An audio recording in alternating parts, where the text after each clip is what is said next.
Buenas tardes. Hola, buenas tardes, buenas tardes. Buenas tardes. Buenas. Buenas. Buenas tardes.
Merchan Giuseppe, ¿me escucha? Buenas. Buenas tardes, profesor, dígame. ¿Cómo está? Hace poco nomás leí el correo, pero como ya lo había conectado, ya sé que está en el incorrecto. Pero me Sí, preguntaba muchas gracias. algo sobre el IN de química. Sí, es que el día de ayer traté de conectarme a la clase, pero esperé una hora entera y no iniciaban sesión. Quizás fue un error mío, no sé. Quería corroborar eso. ¿Y usted está en el aula Ingeniería 4 en química también, o cómo? ¿O qué aula? En Ingeniería Aplicada Grupo uno, ¿Y el paralelo cuál es? Ingeniería 4, sí. Ingeniería 4. Ahí sí no sabría, porque yo solo tengo el IN de matemáticas y el de física, pero el de química no lo tengo. Y tendría que si sabe el correo del profesor o la profesora, que le envíe un correo o a pregunte a admisiones mías, a coordinación.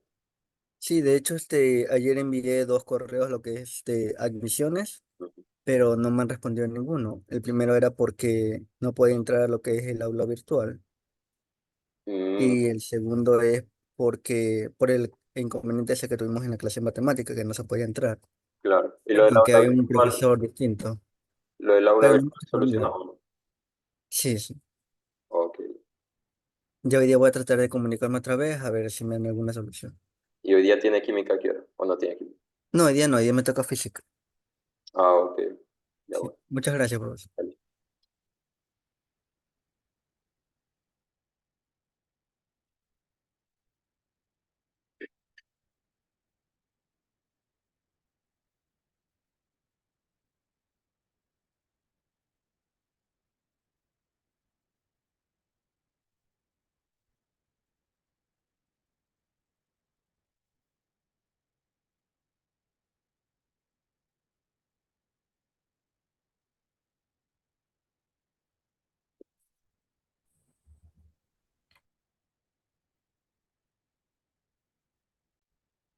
El día de ayer que vimos lógica, la grabación quedó en el link que les pasé por plataforma.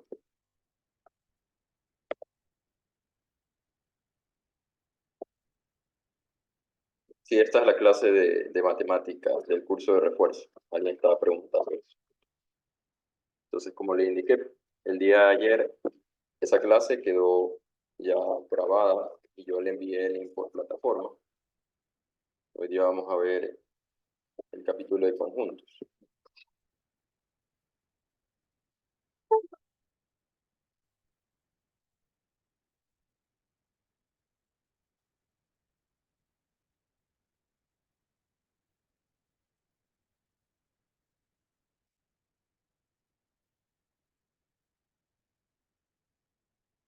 esto de aquí. Entonces tenemos conjuntos, vamos a ver cardinalidad. ¿Qué más tenemos? Cuantificadores.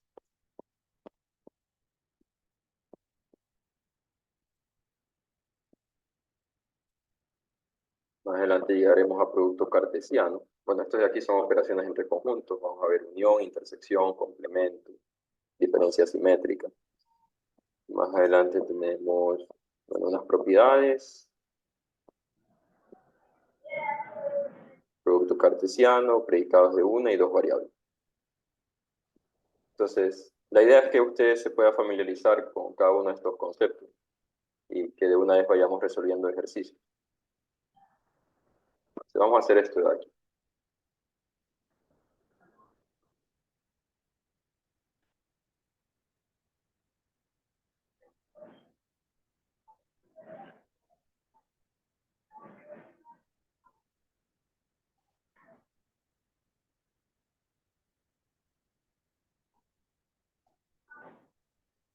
Vamos a empezar con el número 2.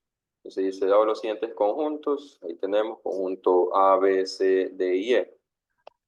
Porque un conjunto, ustedes saben, es una colección de elementos que comparten alguna característica o que usted le puede asignar alguna característica que ellos cumplen. Entonces, por ejemplo, el primer conjunto aquí, que es el conjunto A, dice que son las letras de la palabra matemáticas. Entonces, si usted quiere especificar cuál es ese conjunto A, quiere escribir todo ese conjunto, va a tener que escribir todas las letras. M, A, T, E, M, A con tilde, T, I, C, A, S. Entonces, todas esas son las letras de la palabra matemática. Entonces, en total, ese conjunto tendría 6, 8, 10, 11 elementos, ¿verdad? Esa palabra matemáticas tiene 11 letras. Entonces, 11 elementos, y es que usted lo cuenta de esa manera, pero en realidad este conjunto, si usted quiere indicar cuál es la cardinalidad, no sería 11, sino que serían simplemente las letras, pero sin repetir. Entonces, ¿qué letras nomás tenemos? Tenemos la A, la E, la I, la M, la T, la C y la S. Entonces, en total tendríamos 7 letras diferentes, y esa sería la cardinalidad del conjunto. ¿Sí? La cardinalidad se refiere a cuántos elementos distintos tiene el conjunto. En este caso, la palabra matemática se compone de 7 letras diferentes, y esa sería la cardinalidad. En el conjunto B, nos dice los números naturales pares menores que 20. Entonces, números naturales son todos aquellos, primero que son números positivos, son números enteros positivos,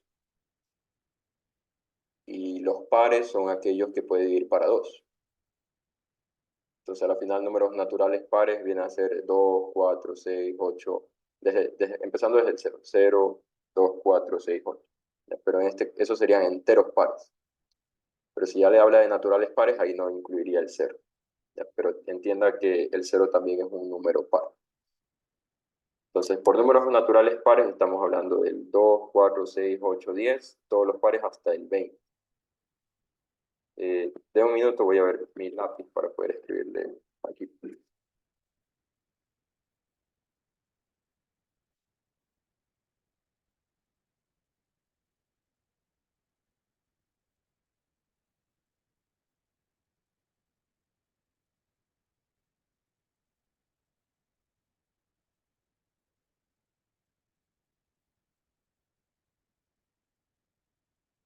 A ver, bien, entonces pongámosle aquí conjunto B. Conjunto B sería todo esto: 2, 4, 6, 8, 10, 12, 14, 16, 18 y 20. Todos los pares naturales menores que 20. No dice menores igual, entonces sería solo hasta el 18. Menores que 20.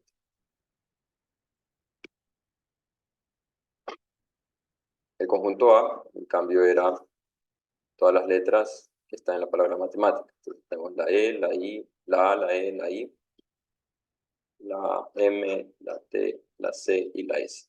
Ahí sería el conjunto A. Entonces, cuando ustedes le hablan de cardinalidad, si es que le preguntaran la cardinalidad del conjunto A, eso se denota ya sea de esta manera, o también lo pueden denotar con una N de A. Y se refiere a la cantidad de elementos distintos que están en el conjunto A, que serían 7, ¿verdad? Tiene 7 elementos. En cambio, la cardinalidad de B, todos los elementos distintos que están en B, tendríamos 6, 8, 9. 9 elementos.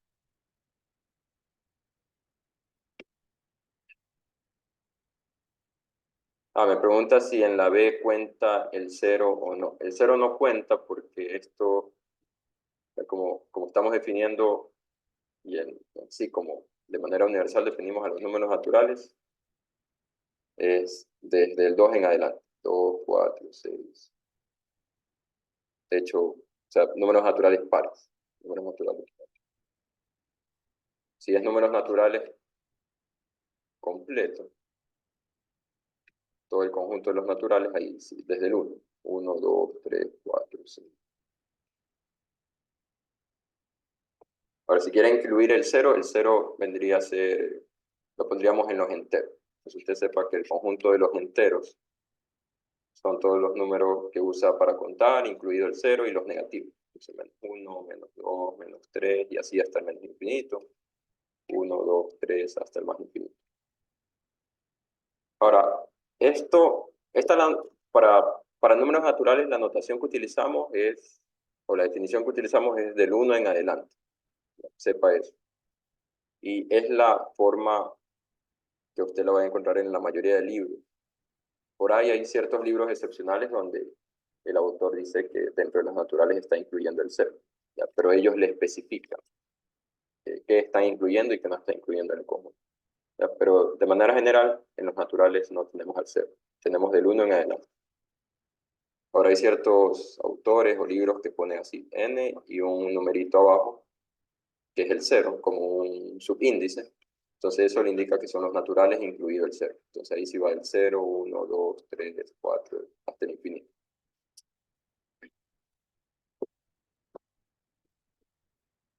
¿Okay? Entonces los naturales no incluye el 0.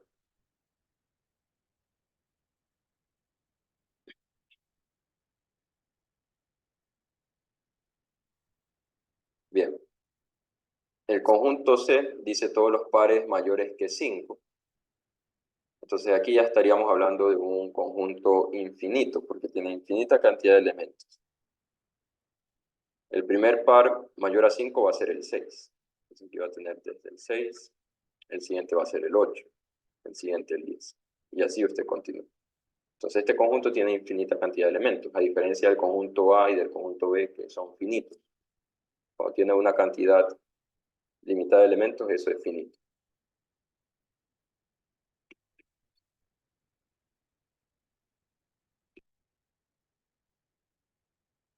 Podemos decir que la cardinalidad es infinita. Se podría decir que la cardinalidad es infinita. A pesar de, o sea, cuando uno pregunta por cardinalidad, espera que sea un número, un, un número fijo, no espera que sea algo infinito, pero podría decirle que, a ver, el conjunto E dice todos los divisores de 40. Entonces, ¿qué es un divisor? Es un número que divide al número dado, en este caso el 40. Entonces aquí este conjunto va a tener todos los números que puedan dividir al 40. Por ejemplo, el 2 puede dividir al 40. 40 usted lo puede dividir para 2. Además, el 40 lo puede dividir para 5, lo puede dividir para 8, lo puede dividir para 10, para 4, para 40 mismo, para 1. Entonces son todos los números que permiten que la división a la final quede un entero. Eso significa que sea divisible, que al dividir quede un entero. Usted no puede decir, por ejemplo, que el 3 es un divisor de 40. Es un divisor de 40. Eso sería falso. ¿ya? Porque usted no puede dividir 40 para 3 y que eso termine siendo un entero. Eso le da decimal.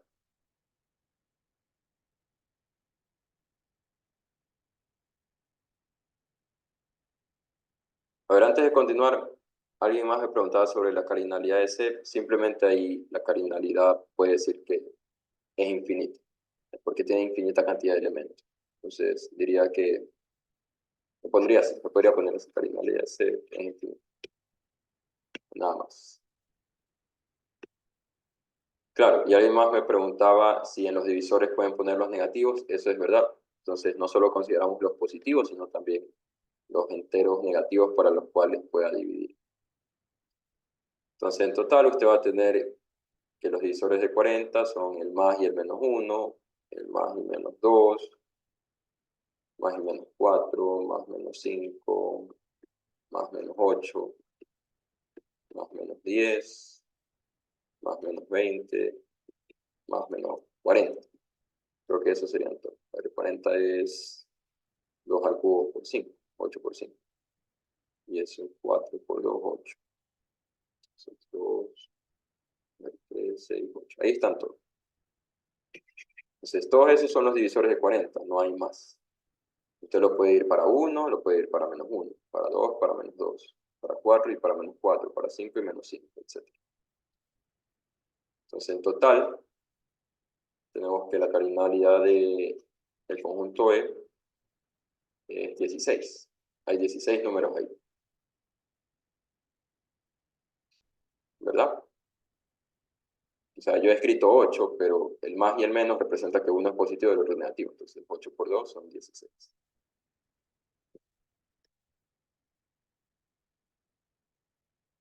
Bien, y así usted le pueden dar cualquier otro conjunto como tiene ahí el D y puede escribir cuáles son sus elementos y encontrar la cardinalidad. Ahora mire que aquí en esta parte ya mezclamos operadores con conjuntos y en este ejercicio le pide solo que determine el valor de verdad de lo que le están dando. Entonces vamos a hacer uno de estos para que usted se dé cuenta cómo funciona.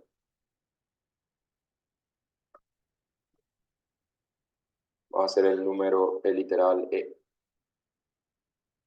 Este de aquí. No la encierro porque si no usted va a creer que son opciones de respuesta y estoy cerrando la correcta. No, cada uno de estos literales son ejercicios diferentes. Entonces, veamos este literal. Usted aquí puede ver que tiene corchetes, y aquí tiene un conector que es la disyunción inclusiva. Es el conector O, ¿cierto? Y dentro de este corchete, aquí tiene una conjunción, acá una negación, y dentro de los paréntesis tiene esas proposiciones. Son proposiciones porque usted puede determinar si eso es verdad o falso. Entonces, el primer paréntesis dice que 5 pertenece al conjunto D. ¿Y eso será verdadero o falso? 5 pertenece al conjunto D.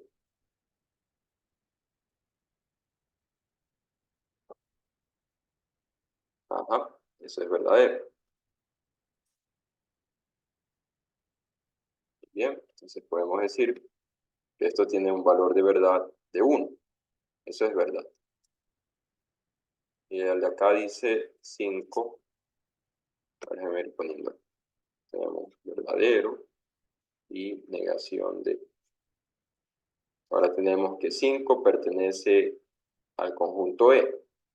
Y eso también es verdadero, ahí lo tenemos. 5 y menos 5 pertenecen al conjunto E. Entonces esto es verdad. Me gustaría.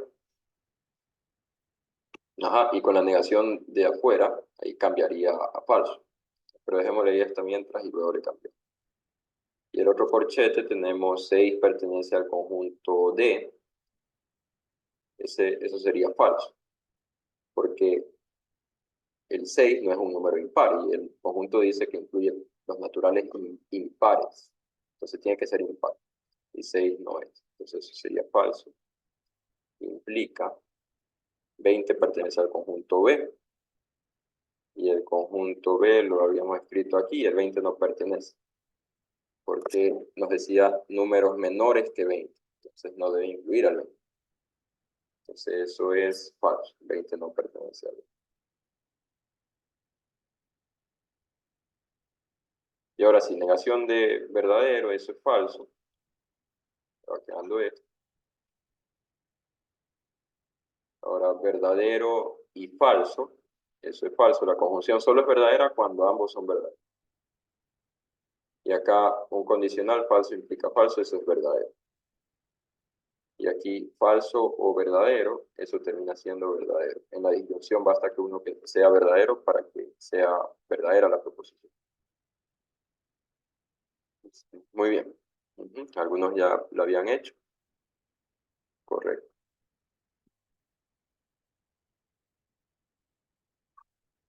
Entonces, mire que lógica, o sea, los operadores lógicos le permiten eh, comunicar el lenguaje, comunicar matemáticamente. Y de ahí las proposiciones pueden ser lo que ustedes deseen. En este caso, como estamos trabajando el capítulo de conjuntos, estamos viendo que estas proposiciones se refieren a enunciados que contienen conjuntos. Entonces aquí le está preguntando o le está afirmando que un elemento pertenece a un conjunto. Y usted puede decir si eso es verdad o falso, porque sabe cuáles son los conjuntos. Bien, ahora aquí tenemos algunas simbologías que usted debería saber. Este primero, del slash. A veces nosotros denotamos, por ejemplo, un conjunto de esta manera.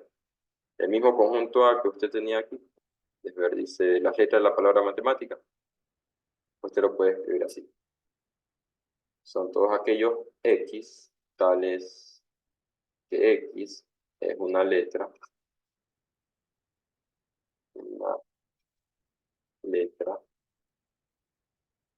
de la palabra matemática.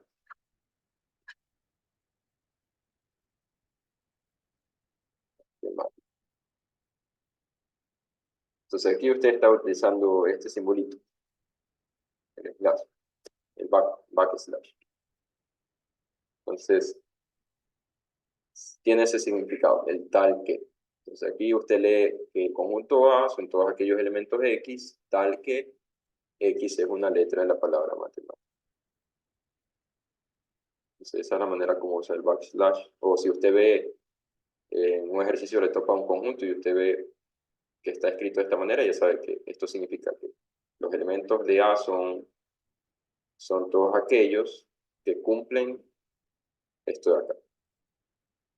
Todos aquellos X, tal que X cumple tal cosa. El siguiente tiene el símbolo pertenece, yo creo que la mayoría lo conocen. El símbolo no pertenece. ¿Qué más tenemos? Igualdad, desigualdad, mayor que, menor que, mayor igual. El menor igual es así. Esto significa subconjunto, y de hecho un subconjunto propio. Entonces, cuando usted vea A subconjunto de B, eso significa, gráficamente usted lo puede ver así, que A está contenido en B. Está estrictamente contenido en B. Eso es A es subconjunto de B. En cambio, si lo ve así, con una rayita adicional, eso significa que A está contenido en B, pero a la vez A puede ser igual a B. O sea, podríamos estar hablando del mismo conjunto, que A y B sean el mismo conjunto. Eso cuando usted vea A subconjunto de B con la igualdad. Bueno, el de aquí le dice que no está incluido o que no es subconjunto. Usted ve esto, quiere decir que por lo menos hay un elemento de A que no pertenezca a B. Es decir, si usted tiene este enunciado, que A no es subconjunto de B, quiere decir que usted puede encontrar un elemento aquí, digamos que ese elemento es X, tal que X no pertenece a B. Eso. Y por último, el conjunto vacío. Ese conjunto no tiene elementos y uno les puede expresar de esta manera. Pone llaves y no pone nada en medio. Entonces eso significa de que ese conjunto es vacío, no tiene nada.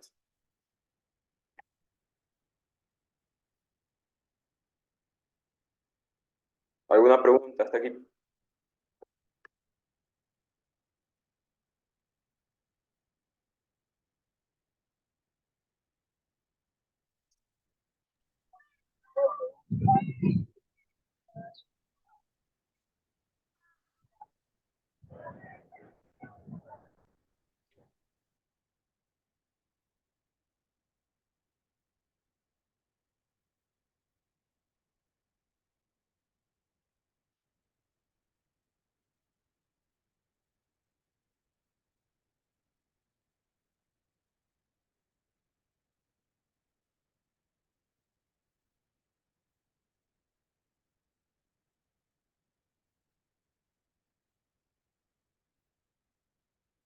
el conjunto vacío.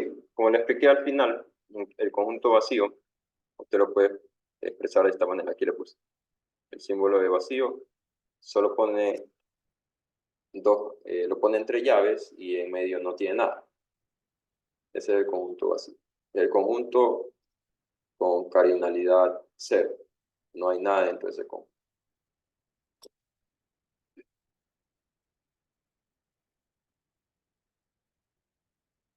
Ok, continuemos. Acá tenemos otros símbolos. Estos son los llamados cuantificadores.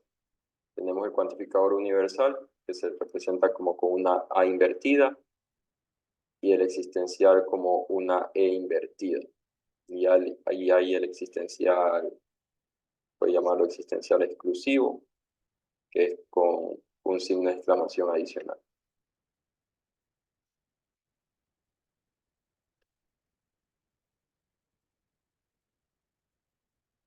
Entonces, ¿qué significan estos símbolos? El universal lo que significa es justamente esta frase, para todo. Entonces, por ejemplo, le pueden decir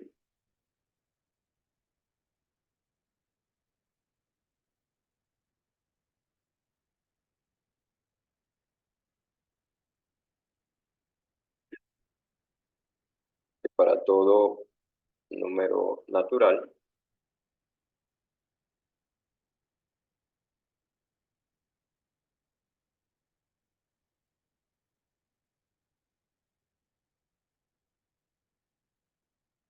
se tiene que 2n es par. Entonces, esto se lee para todo n que pertenece a los naturales. 2 por n es un número par. Y de hecho, esa es una proposición verdadera. Usted tome cualquier número natural y si lo multiplica por 2, eso va a ser un número par. Por ejemplo, si toma n igual a 1, 2 por 1, eso es 2, es par. Tome n igual a 2, 2 por 2, eso es 4, es par. N igual a 3, 3 por 2 o 2. Vamos a hablar al revés para que siga la lógica del enunciado. 2 por n, 2 por 3, eso es 6, es par. Entonces, cualquier número natural que tome, si lo multiplica por 2, eso termina siendo par.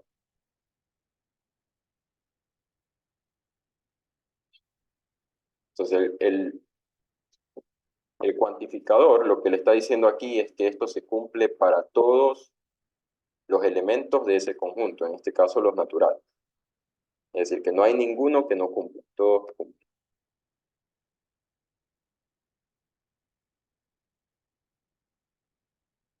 Pongámosle otro ejemplo.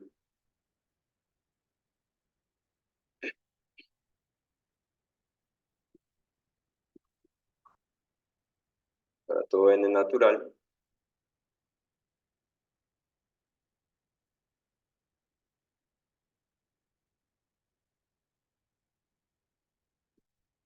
da 2 a la n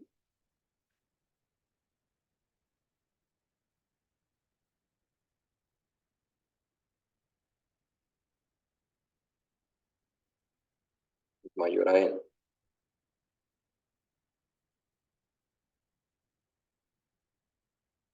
Entonces, si usted ya ha visto en el colegio potenciación, usted sabrá qué significa 2 a la n, significa elevar 2 a este número natural.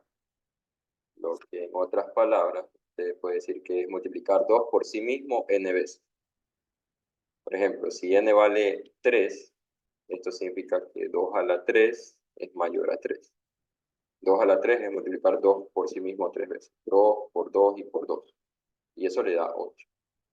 Y 8 mayor a 3, eso sí se cumple, es verdadero. Entonces aquí, esto se lee que todo número natural n cumple que 2 a la n es mayor a n.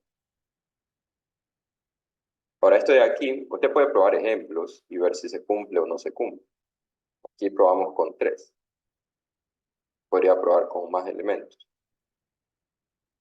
Pero si es que usted quiere demostrar o probar de que eso se cumpla para todos los naturales, es decir, que esa proposición que le están dando sea verdadera, ahí ya entraría lo que se llama demostración. Entonces, algo que aquí no se lo va a ver y cuando entre al pre o si entra al pre lo verá como algo breve en demostraciones y si entra a carrera, quienes más van a ver esto son los que cursen la carrera de matemáticas. Pero de todas maneras, todos verán en algún momento algún tipo de demostración en su clase de cálculo, quizás en matemáticas discretas. Pero sepa de que esto uno puede demostrar si se cumple para todos los naturales. Aquí no hemos probado eso. Lo único que hemos hecho, hemos probado un ejemplo cuando n vale 3 y hemos visto que se cumple. Pero no sabemos si se cumple para otros elementos, digamos, qué pasa con n igual a 4, con n igual a 5, etcétera. Y de hecho son infinita cantidad de elementos que tendría que probar, porque el cuantificador le dice que son para todos los naturales. Sí, son para los naturales, no para números negativos. Ahora, el cuantificador universal no quiere decir que funcione solo con naturales, puede ser con un elemento de cualquier conjunto. Usted puede decir para todo x que pertenezca a los reales, se cumple tal cosa. Por ejemplo, que 2x sea menor a x al cuadrado. Ahí tiene un ejemplo. Entonces, estas proposiciones, sin importar si son verdaderas o falsas, porque sabemos que las proposiciones pueden ser una de las dos, o es verdadero o es falsa. Pero independientemente de eso, son proposiciones, nos están afirmando algo. En este caso nos afirma que todo número real cumple esto de aquí, que 2 por x sea menor a x al cuadrado. ¿Alguien me podría decir cuál es el valor de verdad de esta proposición, la que acabé de escribir esto de aquí? ¿Es verdad o es falso? Y si es falso, me puede decir un valor de x que no cumpla eso.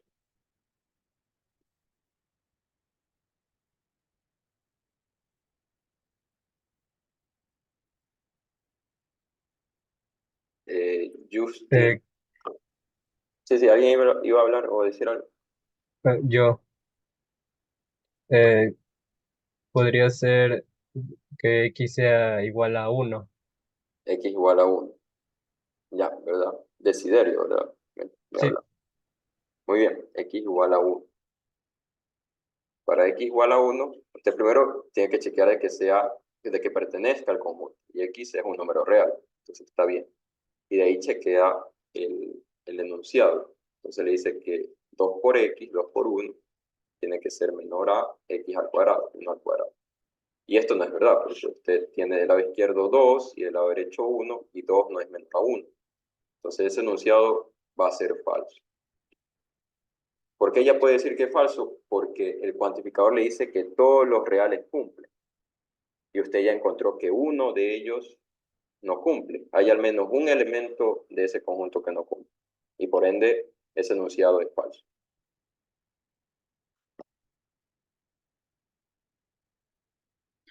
Ujú. Muy bien. Justin Camino me preguntaba lo contrario a la potenciación.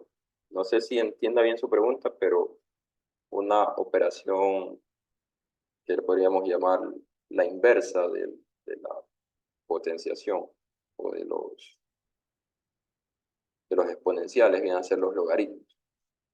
Entonces, más adelante en números reales cubriremos ese tipo de operación. Pero veamos el existencial. El existencial, como ahí podemos ver, tiene una letra, es como una E invertida. Y esto, su significado es existe. Entonces, existe un elemento que cumpla tal cosa. Por ejemplo, vámonos con los mismos predicados. Existe un n natural tal que, o déjeme cambiarlo. Un n natural tal que n menos 2 por n menos 1 sea igual a 2. Ahí tiene un ejemplo. Entonces, esto es una proposición y esa proposición está indicando de que hay un elemento dentro de los naturales que cumple esa ecuación.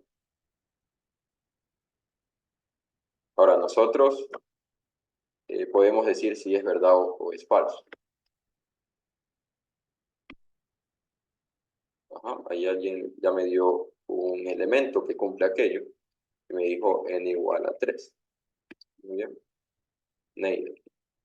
Entonces, si usted prueba con n igual a 3, n es un natural, y si lo reemplaza le quedaría 3 menos 2, eso le da 1, y 3 menos 1, eso es 2, y 1 por 2 le queda 2. Entonces, sí cumple esa ecuación. Entonces, ¿qué sucede? Que nosotros ya encontramos un elemento, n igual a 3, que cumple la expresión. Y como ya encontramos uno, entonces es verdad que existe ese elemento. Y por ende, este enunciado sería verdadero. Podemos decir que es verdadero. Entonces, para el cuantificador existencial, basta que usted encuentre un elemento que cumpla la condición que le están dando, y eso ya sería verdad.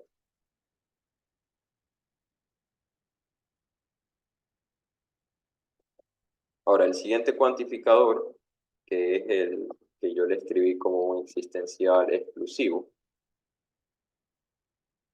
Ahora, antes de eso, déjeme ver. Sí, Simón Salazar. El existencial es que alguno cumpla la condición, ajá, y el universal es que todos cumplan. Sí, eso es verdad. Muy bien. Y ahora, si tiene el existencial, pero con el signo de exclamación, esto significa que existe uno, pero uno solo. Existe un solo elemento. Por ejemplo, que le den el mismo enunciado. Existe un solo n natural, tal que n menos 2 por n menos 1 sea igual a 2. Entonces, ¿qué piensa usted? ¿Será que el 3 es el único natural que cumple eso o habrá algún otro natural que cumple?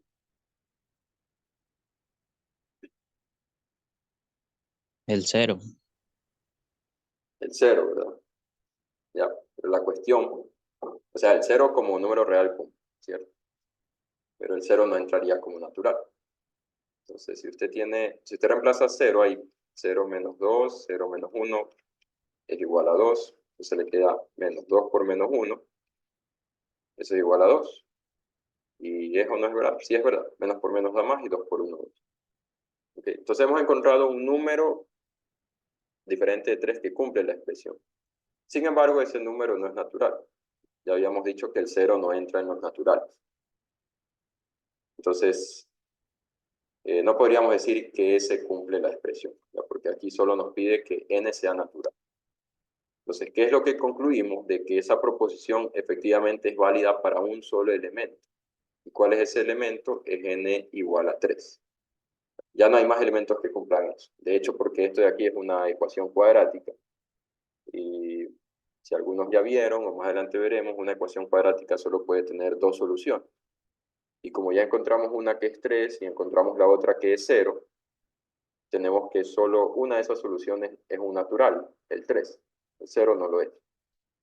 Y por ende, esa proposición para el existencial normal sería verdadera y para el exclusivo también sería verdadera, porque hay un solo elemento que cumple.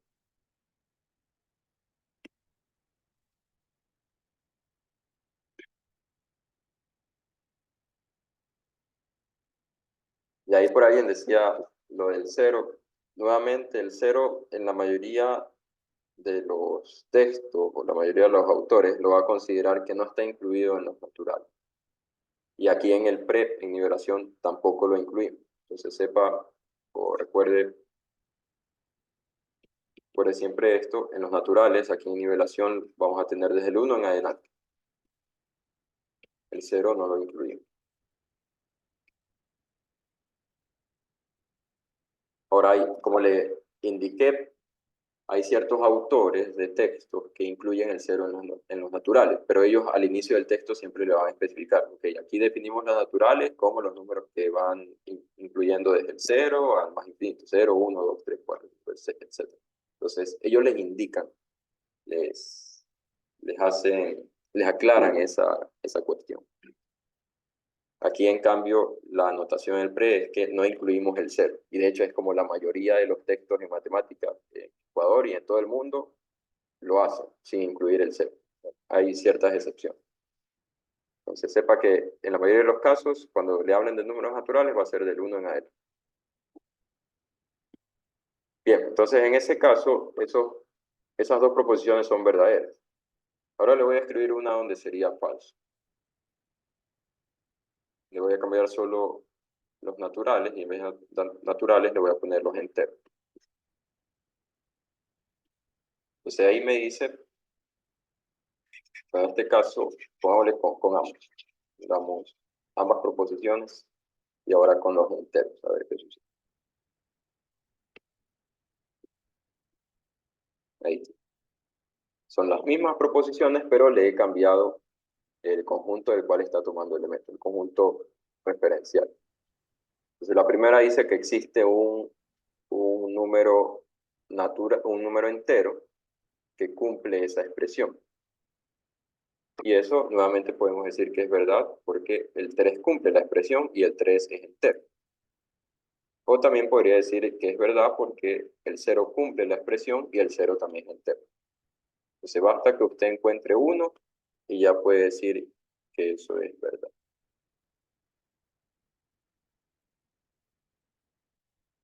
Ahora, ¿qué sucede con el cuantificador del existencial exclusivo? Esto le indica que existe un solo entero que cumple esa expresión. Y ahí ya podemos decir que es falso esto, porque tenemos dos enteros que cumplen la expresión, el 0 y el 3. Entonces esa es la diferencia del existencial normal con el que tiene el signo de exclamación. En el que tiene el signo de exclamación, usted debe encontrar uno y solo uno. Entonces tiene que hacer dos cosas para decir que es verdadero. Que encuentre uno, al menos uno, y luego que ese sea el único que cumple, que no haya ningún otro número u otro valor que cumpla la expresión. ¿Se entiende la diferencia? Pregunta.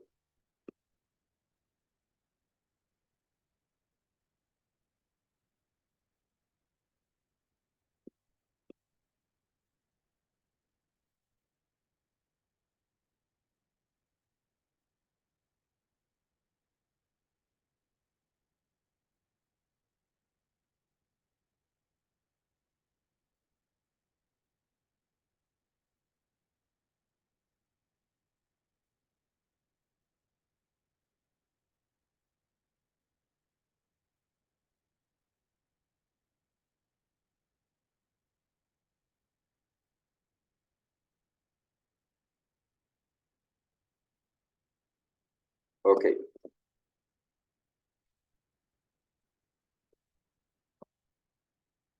Bien, aquí tenemos formas de representar conjuntos.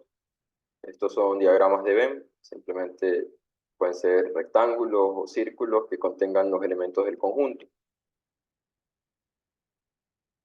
Entonces aquí usted puede ver el conjunto A es el conjunto de las vocales, el conjunto B tiene solo dos elementos, 2 y 4, y el C son los números naturales del 1 al 5. O puede ser también los números enteros del 1 al 5.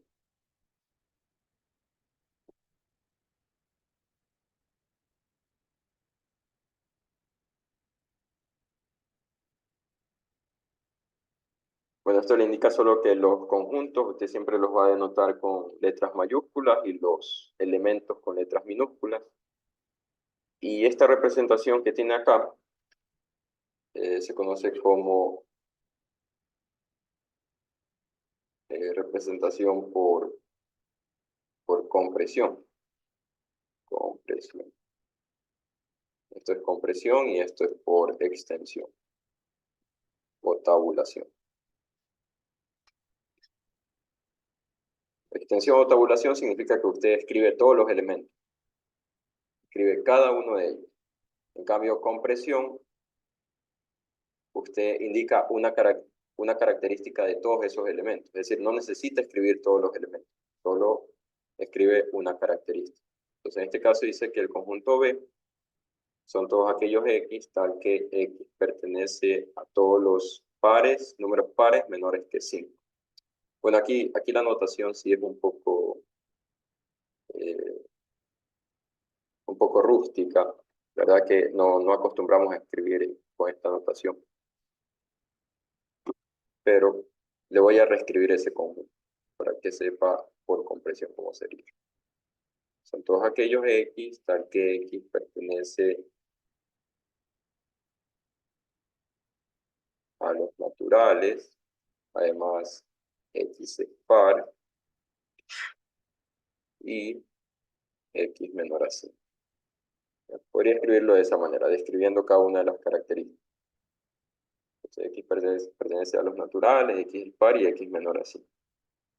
Y de hecho, aquí le podríamos quitar esto, solo poner X es par y menor a 5. Porque si ya me dice que es par, cuando hablamos de pares o impares, estamos hablando de números enteros.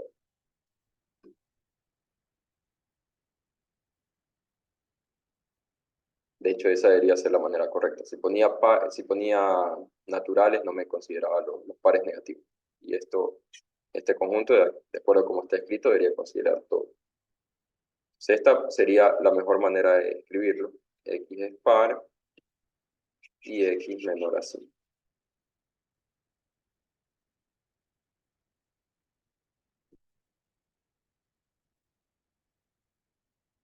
Ahora, ¿qué significa este conjunto? Si usted quiere escribir todos los elementos, esto tendría una cantidad infinita de elementos, porque esto llegaría hasta 4.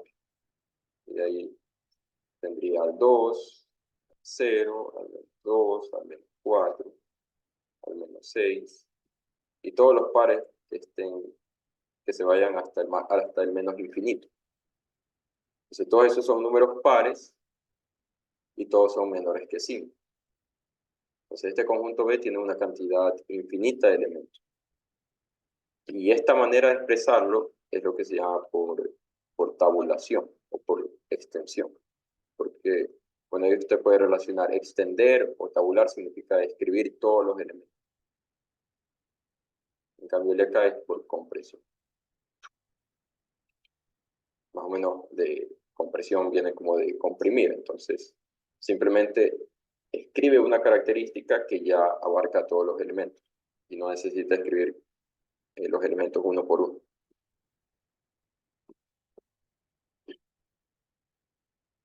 Ok. Bueno, y aquí para completar, si quiere escribir los elementos del conjunto C por extensión, le dice los naturales menores que 6. Entonces tiene el 1, 2, 3, 4 y el 5. Aquí dice menores, no incluye el 6. Tendría 5 elementos ese conjunto. A ver, el diagrama de Venn, ¿cómo funciona? Nosotros vamos a hacerlo con este ejercicio de aquí. Primero que en todo ejercicio, de hecho esto no solo para conjuntos, sino para cualquier tipo de ejercicio de otros capítulos. Porque todo se refiere casi en todos los capítulos hablamos de conjuntos. En el capítulo de funciones hablamos de números reales, ese es un conjunto. En el capítulo de números complejos hablamos de los números complejos. En el capítulo de matrices hablamos del conjunto de matrices. Entonces todos los capítulos involucran conjuntos. Y siempre que a usted le pongan un ejercicio, usted debe cerciorarse cuál es el conjunto referencial. El referencial. El referencial es un conjunto que lo designa quien haya creado el ejercicio. Entonces, es cada persona que designa cuál es el referencial. Y con ese referencial se tiene que trabajar. Entonces, en este caso nos están diciendo que el referencial son solo los números del 1 al 8, enteros del 1 al 8. Entonces, cuando usted resuelva este ejercicio, usted solo debe considerar elementos de allí. Usted no puede hablar de un 9 aquí, o de un 10, o de un 0, o de un -5, porque esos números no están en el referencial. Solo tienen que involucrar estos elementos. Ya mismo le hago un ejercicio donde pueda haber un poco más la influencia del referencial en resolver ejercicios, porque muchos se equivocan por no tomar en cuenta el conjunto referencial. Entonces esto hay que graficarlo en diagrama de Venn. Ahí usted puede ver que el referencial es el conjunto que abarca todos los demás conjuntos. Y tenemos conjuntos A, B y C.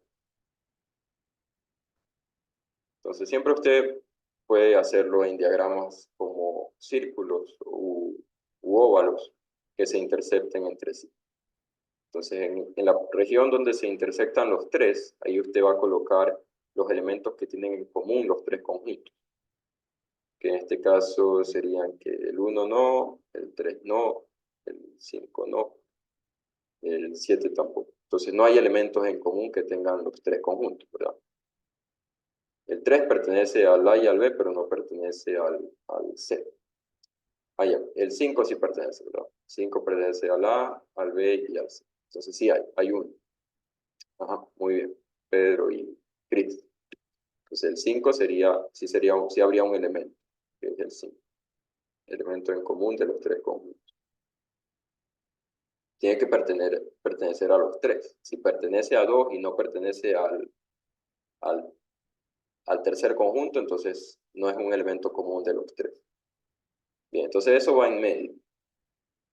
Ahora aquí, usted va a colocar los elementos en común de A y B. Entonces entre A y B, usted ahí puede ver que sería el 3 y el 5. El 3 y el 5. El 5 ya lo tenemos en donde intersectamos los tres conjuntos, entonces aquí solo nos quedaría el 3. Ahora, entre el B y el C, nosotros tenemos solo el 5 en común, ¿verdad? Pero ese ya lo tenemos en donde se intersectan los tres. Entonces, en este espacio de aquí no iría nada. El 5 ya lo ubicamos en el centro. Y entre el A y el C, entre estos dos, tenemos al 5 y al 7. Entonces el 5 ya lo tenemos, faltaría el 7. Ahí está.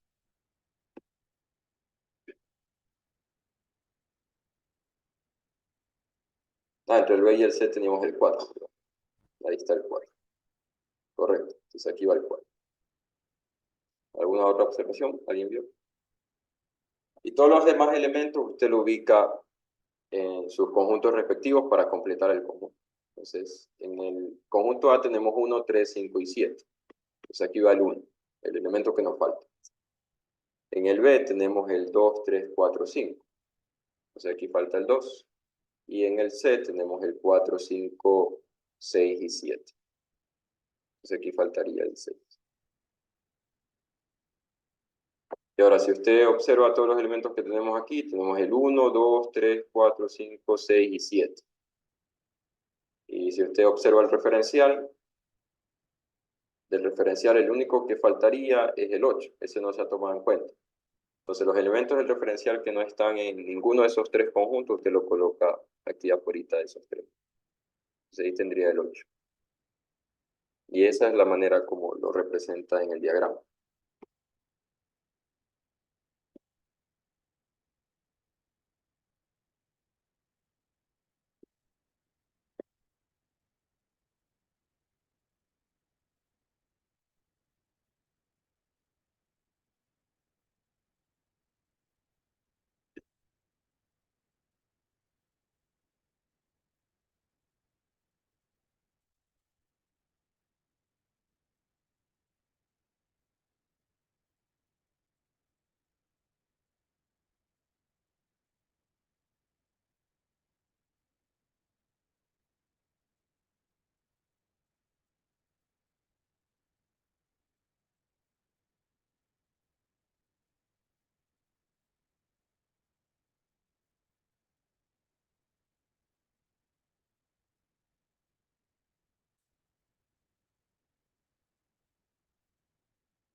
Y aquí una pequeña clasificación. Si el conjunto tiene infinitos elementos, un conjunto infinito. Si tiene una cantidad limitada de elementos, se llama finito. Y en finitos tenemos, bueno, podemos tener conjuntos finitos que tengan 5, 7 elementos, 8 elementos, que tengan 100 elementos, 1 millón de elementos. Como también podemos tener conjuntos que tengan un solo elemento o que no tenga elemento y ahí está el vacío. Entonces aquí faltaría agregar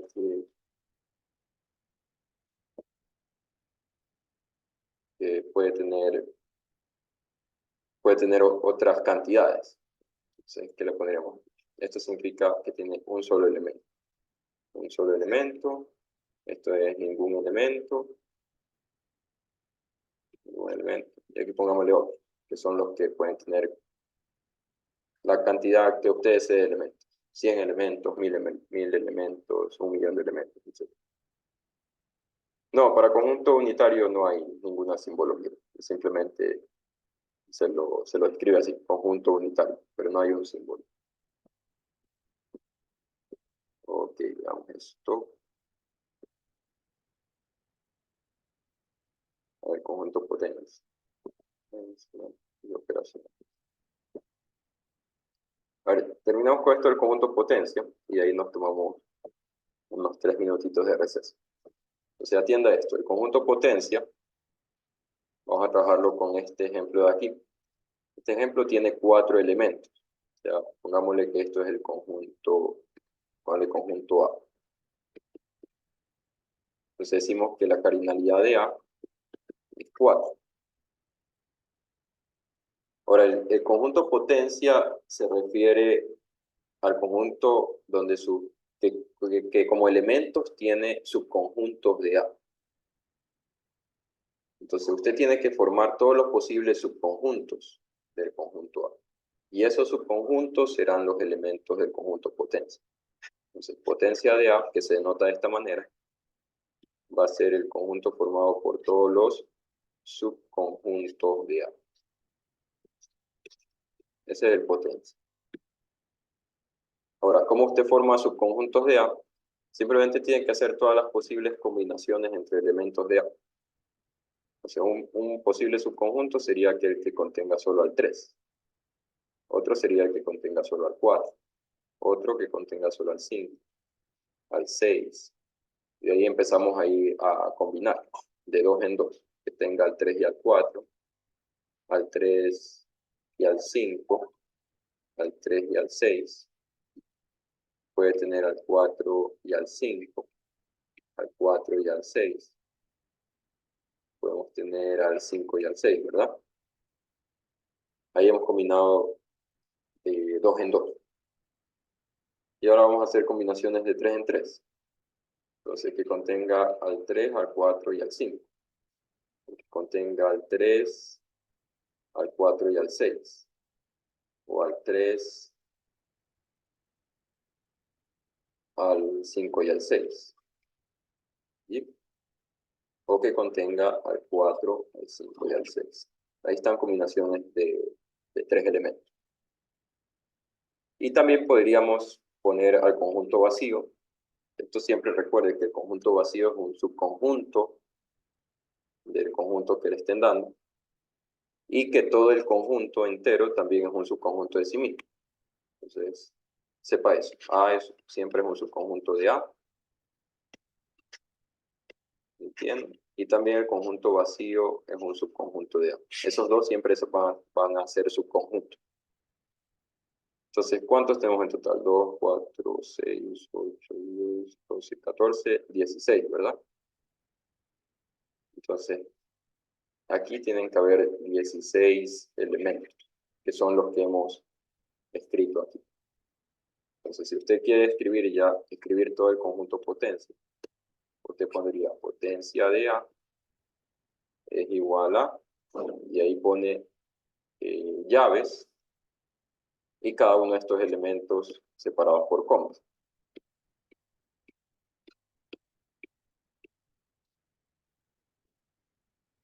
Y ese sería el conjunto potencia.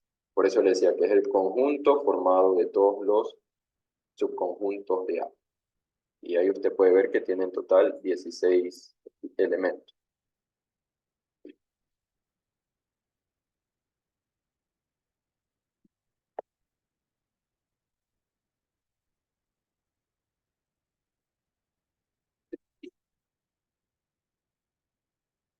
A ver, alguien preguntaba si pueden ir los que nosotros queramos. O sea, en realidad no es así lo que nosotros queramos. En realidad son todos los elementos, los subconjuntos posibles. Entonces, si usted intenta hacer otro subconjunto, tiene que ser alguno de estos de aquí que ya escribimos. Ya no puede crear más subconjuntos. Todos los que hemos escrito son todos los posibles subconjuntos de A. Intente ahí obtener algún otro subconjunto y verá que ya lo hemos escrito. Entonces, estos son todos los subconjuntos de A, no hay más. Y ese es el conjunto potencia, está formado por todos los subconjuntos de A.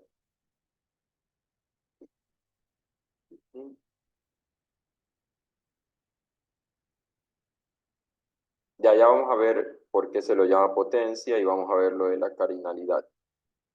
Alguien me decía que si es casualidad eso, que el número de elementos es, a ver, déjame ver cómo decía, el cuadrado de la cardinalidad del conjunto original. El cuadrado de la cardinalidad. En realidad es al revés. Siempre va a ser el 2 elevado a la cardinalidad. O sea, quien me escribió, quien sea que me haya escrito, me está diciendo es esto de aquí. El cuadrado de la cardinalidad. Esto es el cuadrado de la cardinalidad. Que la cardinalidad es 4, ¿verdad? Y si usted me dice el cuadrado de la cardinalidad, sería 4 al cuadrado. Y es 16. Está bien, coincide con la cantidad de elementos del conjunto potencia. Pero de manera general, así no es la regla para sacar el número de elementos del conjunto potencia. Es al revés. Siempre va a ser el número 2, siempre va a ser el 2 elevado a la cardinalidad. Cardinalidad. Entonces le va a quedar 2 elevado a la cuarta, que también es 16. Sino que coinciden los dos valores, por eso quizás sea la confusión. Pero en sí la regla es 2 elevado a la cardinalidad. Entonces en este caso 2 elevado a la cuarta, 16. Eso le sirve, esa formulita le sirve para sacar el número de elementos del conjunto potencia. ¿Ok? ¿Alguna pregunta?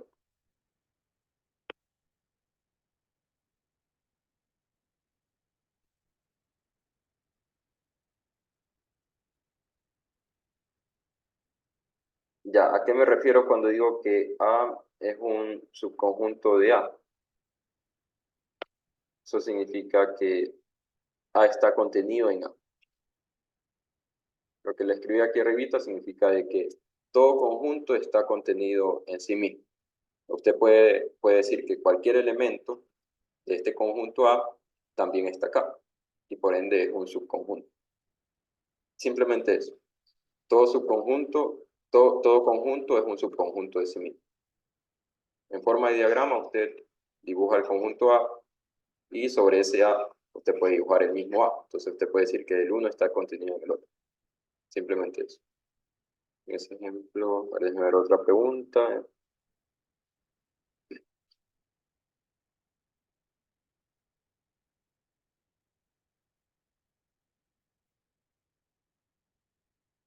Ah, no.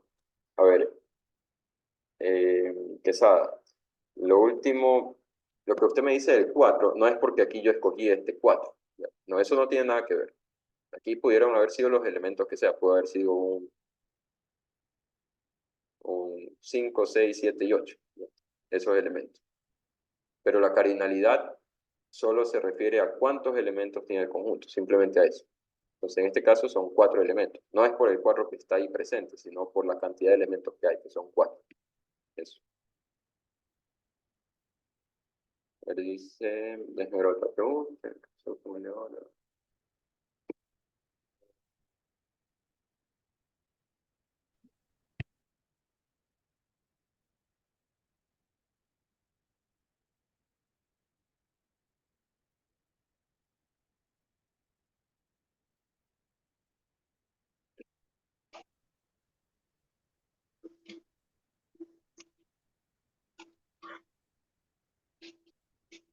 A ver, no sé si le captaba la pregunta de Pedro, que hablaba sobre el subconjunto de A, pero creo entender que hay algún tipo de conjunto vacío ahí. Ustedes quieren, o sea, Pedro creo que tiene alguna pregunta sobre vacío y subconjunto. Pero en sí, solo la única acotación que hice sobre el vacío es que el vacío siempre va a ser subconjunto de cualquier conjunto dado. Nada. Es decir, cuando usted forma el conjunto potencia, lo que siempre usted va a escribir aquí va a ser el vacío y el mismo conjunto. Esos dos siempre van a estar ahí. Y los demás son lo que usted, todos los subconjuntos que usted pueda hacer, que usted pueda formar. Eso. Pero el vacío y el conjunto original siempre van a estar ahí como elementos del conjunto potencia. Ok, entonces tómese unos 3 minutos de descanso, tome agua, no sé, mire al cielo, algo, y ahí regresamos.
Bien, buenas tardes. A ver, por ahí vieron algunos que se acabaron de conectar.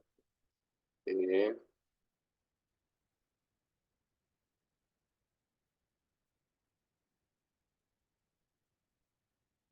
el conjunto potencial ya vimos. Entremos a operación. Bueno, usted tiene que saber que en conjuntos tenemos unión entre dos conjuntos, lo que significa que se ubica en un nuevo conjunto todos los elementos de los dos conjuntos que está uniendo. Eso es la unión.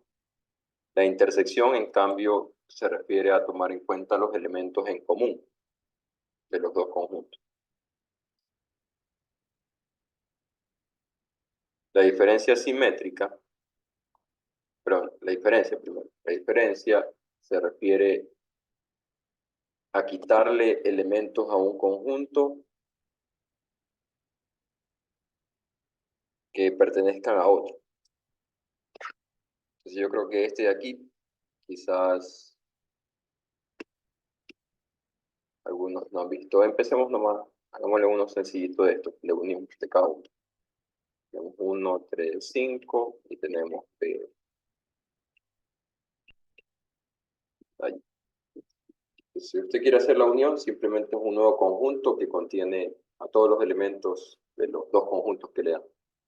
Entonces tendría al 1, al 3, al 4, al 5 y al 7. Ahí están todos los elementos.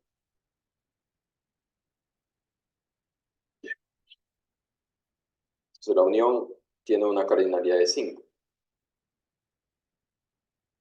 Por cierto, mire que cuando usted hace la unión de dos conjuntos y usted quiere saber la cardinalidad del conjunto resultante, no siempre la cardinalidad va a ser igual a la suma de las cardinalidades independientes. Dígame, Anaí. Anaí Plaza, creo que tenía una pregunta. Perdón, se me activó. Ah, ya, ok, está bien. Entonces, por ejemplo, si el conjunto A tiene cardinalidad 3 y aquí el conjunto B tiene cardinalidad 3 también. Eso no significa que la cardinalidad del conjunto unión va a ser, la cardinalidad de la unión va a ser la suma de esas dos. Porque si usted se da cuenta, la cardinalidad de la unión es, ¿cuánto es? 5, no es 6. Entonces sepa eso. La cardinalidad de la unión no es igual a la suma de las cardinalidades de esta manera. Lo que sí se va a cumplir es lo siguiente, y que usted lo podría tener como una propiedad. La cardinalidad de la unión es la cardinalidad del primer conjunto más la cardinalidad del segundo y menos la cardinalidad de la intersección. Eso de ahí sí se cumple. Por ejemplo, para que lo vea con este ejercicio, ¿por qué se cumple esa propiedad? La cardinalidad de la unión sabemos que es 5. La cardinalidad de A es 3, la cardinalidad de B es 3. Y la cardinalidad de la intersección, ¿cuántos elementos hay en común? Entre A y B solo hay uno, que es el 5. Entonces, un elemento tiene la intersección. Y ahí usted ve que se cumple. 3 más 3, 6, y 6 menos 1, 5.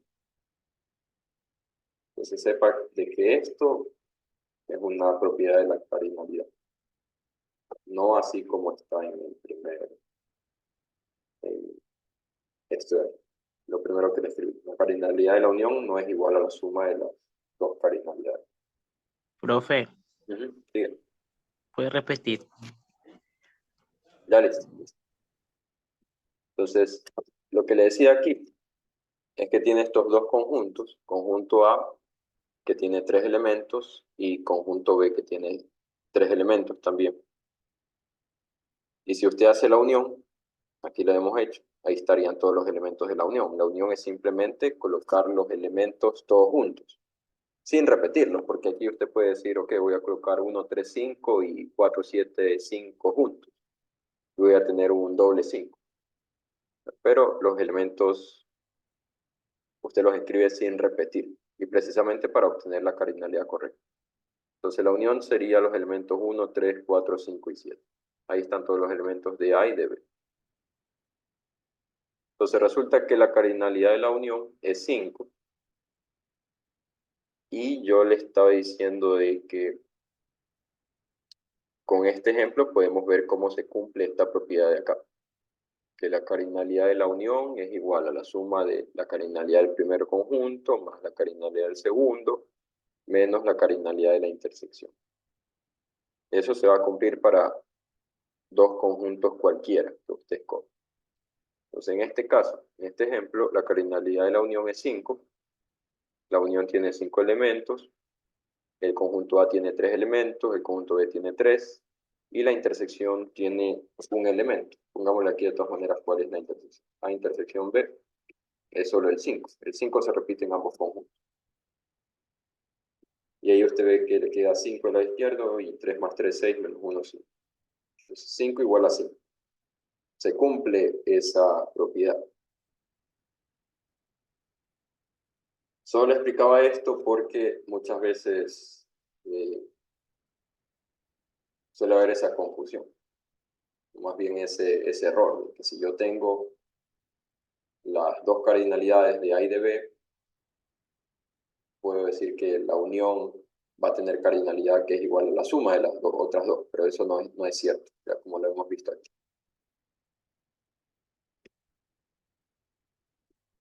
Ok, veamos la intersección, que ya aquí lo acabé de escribir. Es simplemente los elementos que tienen en común los dos conjuntos. Ajá. Sí, la cardinalidad de la intersección es la cantidad de elementos que hay justamente en la intersección a lo que usted hace el diagrama. Ahí. Entonces ya sabemos lo que es intersección. Quería explicarles ahora lo de diferencia. Con esos mismos dos conjuntos ahí voy a hacer diferencia. 1, 3, 5 y el B 4, 5, 7. Hagamos primero A menos B. Entonces, ¿esto qué significa? De que yo a los elementos, de que yo al conjunto A, al primer conjunto, le voy a quitar los elementos que estén en el conjunto B. Entonces yo me enfoco solo en el conjunto A y le quito los elementos que estén en B. Entonces solo le voy a tener que quitar el 5. Y me voy a quedar con 1 y 3. Y esa sería la diferencia.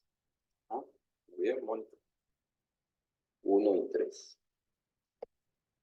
Y ahora si hago B menos A, entonces yo ahora al conjunto B le quito los elementos que estén en A. Y le voy a tener que quitar entonces solo el 5, ¿no? Porque ese está en A.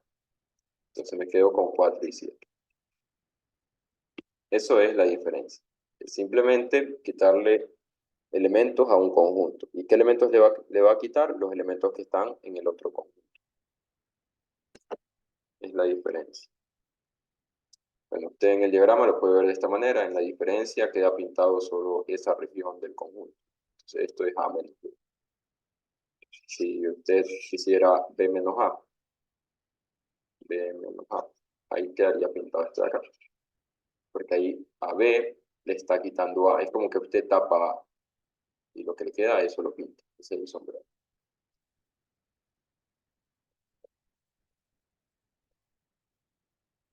Ok.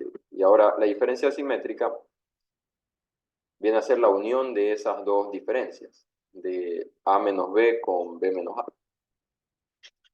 A menos B, unión B menos A. Eso es la diferencia simétrica. Lo denotamos así, con un triangulito. Cuando usted vea ese triangulito, eso significa diferencia simétrica. ¿Y a qué se refiere? A la unión de las dos diferencias. Claro, ajá, muy bien. Dunbar, creo que se pronuncia tu nombre, Ulloa. Quedaría 1, 3, 4, 7. Ahora, ¿cómo usted puede sacar la diferencia simétrica? Podría hacerlo sacando las dos diferencias, que ya lo hicimos, y haciendo la unión de esos dos. Entonces, A menos B nos quedó 1, 3, y eso hay que unirlo con B menos A, que es 4, 7. Y esto nos queda 1, 3, 4, 7. Eso de ahí.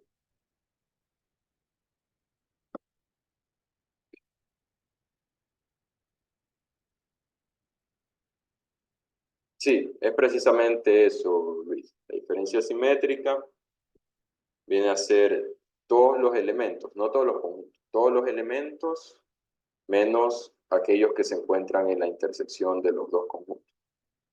Y lo puede ver por el diagrama. Son todos los elementos que están en los conjuntos, excepto los que están en la intersección.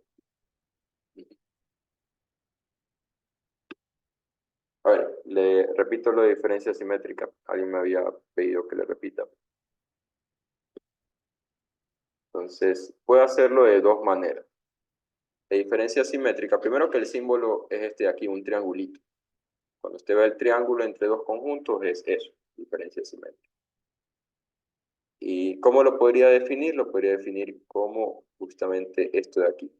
La unión de las dos diferencias, de A menos B y B menos A. Entonces, ¿cómo usted saca A menos B? Que es la operación que vimos antes. A menos B se refiere a tomar todos los elementos de A, excepto los que estén en B. Por eso, del 1, 3 y 5 que teníamos en A, se quitó el 5, porque el 5 está en B. Y nos quedaríamos con 1 y 3. Es decir, toma todos los elementos del primer conjunto y le quita aquellos que pertenecen al otro, como que esos no nos sirven, esos los desechos, los que están en el otro conjunto. Se le queda 1 y 3. Y en cambio, B menos A toma los elementos del conjunto B y de esos descarta los que se encuentren en A, que en este caso sería otra vez el 5 está en A. Y el 4 y 7 no están en A, no están en A, entonces con eso usted se queda. Eso es la diferencia. Y ahora la diferencia simétrica es unir esos dos conjuntos, A menos B con B menos A. Entonces al unirlos le va a quedar 1, 3, 4 y 7, que es lo que nos quedó aquí.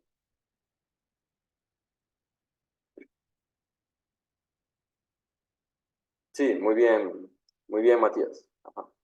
También podría hacérselo de esa manera, la unión menos la intersección. Abner tiene una pregunta, digo. Buenas tardes, profe. Bueno, Si tuviéramos más números en el conjunto A y en el conjunto B que compartan una misma similitud, sería el mismo proceso, ¿verdad? sí, lo mismo. Yo voy a poner otro ejemplo. A ver, veámoslo con esto de aquí. Vamos a poner conjunto C y D. Vamos a poner conjunto C. Es 1, 3, 5, 7, 10. Y el conjunto D, pongámosle que es 2, 4, 5, 7 y 9. Entonces, usted hace las dos diferencias. C menos D. Entonces, ¿a qué se refiere C menos D? Se refiere a todos los conjuntos, todos los elementos de C, pero de esos usted descarta los que se encuentren en D. Entonces, ¿con qué se va a quedar? Se va a quedar con 1, con 3, con 5 no, con 7 no y con 10. Ahí están todos los elementos de C, excepto los que se encuentren en D. Entonces, usted tiene que descartar los que están en D. Y de igual manera, para D menos C, usted toma todos los elementos de D y descarta los que están en C. Entonces tendría solo 2, 4 y 9. 2, 4 y 9. Y ya teniendo esos dos conjuntos, si a usted le pidieran la diferencia simétrica, es así, C diferencia simétrica D, o puede estar D diferencia simétrica D. El orden no importa, diferencia simétrica es conmutativa. Entonces estas dos operaciones son lo mismo. Entonces, ¿qué tiene que hacer? Tiene que hacer la unión de C menos D con D menos C. ¿Y cuál es la unión? Es colocar los elementos de estos dos conjuntos juntos. Entonces nos quedaría 1, 2, 3, 4, 9 y 10. Y ahí tendría.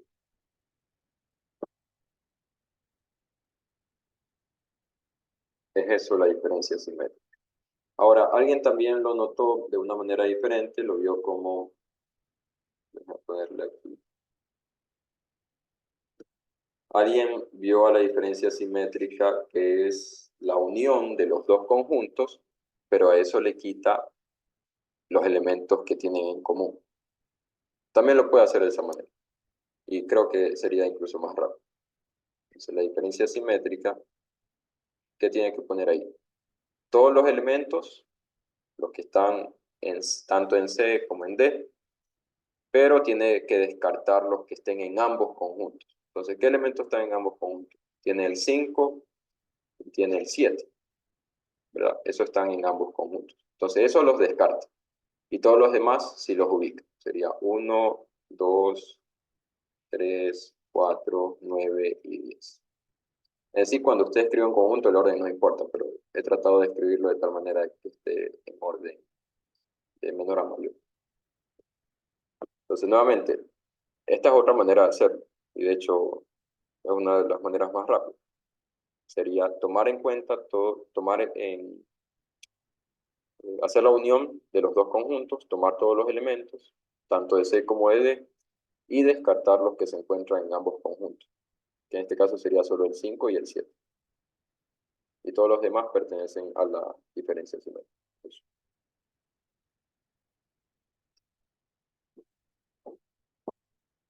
¿Alguna pregunta?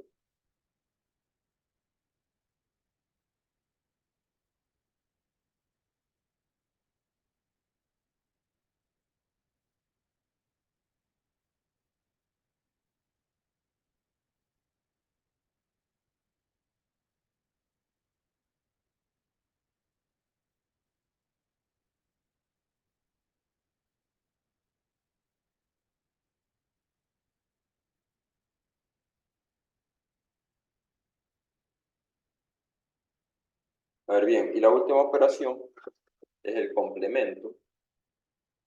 El complemento de A se refiere a todos los elementos que no están en A. Elementos que no pertenecen a A.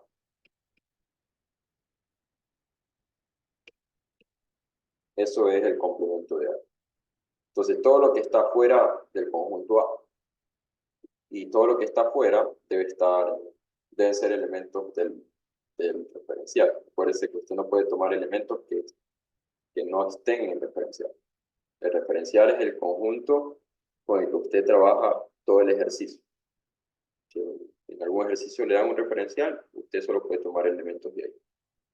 Entonces, pongámosle un ejemplo concreto, digamos que el referencial son los números del 1 al 10, enteros del 1 al 10.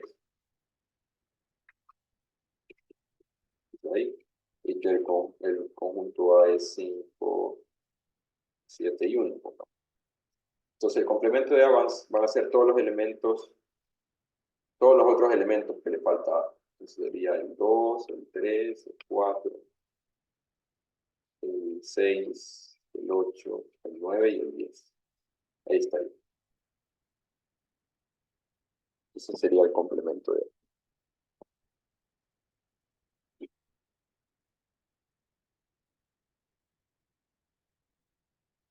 Sí, sí. Incluye todos, el complemento incluye todos los elementos del referencial que estén fuera del conjunto, incluidos aquellos que estén dentro de otros conjuntos, pero contarle que esté fuera del conjunto que a usted le están dando. Se debe ponerle un diagrama con unos conjuntos diferentes para que se dé cuenta. Por ejemplo, aquí tiene el referencial, esto es A, esto es B y esto es C. Y pongámosle aquí algunos numeritos. Vale, aquí está el 1, acá está el 2, acá está el 7, acá está el 3, acá está el 5. Acá está el 4. Pongámosle que ahí no hay nada y acá pongámosle el 11. Entonces tiene esos elementos. Entonces, si usted me dice cuál es el complemento de B, el complemento de B serían todos los elementos que están fuera de este conjunto. Este es el conjunto B. El conjunto B contiene al 2, al 3 y al 4.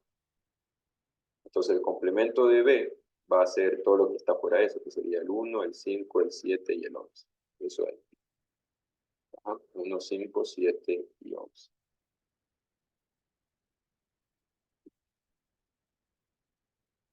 Sí, para hablar de complemento, usted siempre debe tener el referencial. No puede hablar de complemento si no hay referencial. De hecho, no puede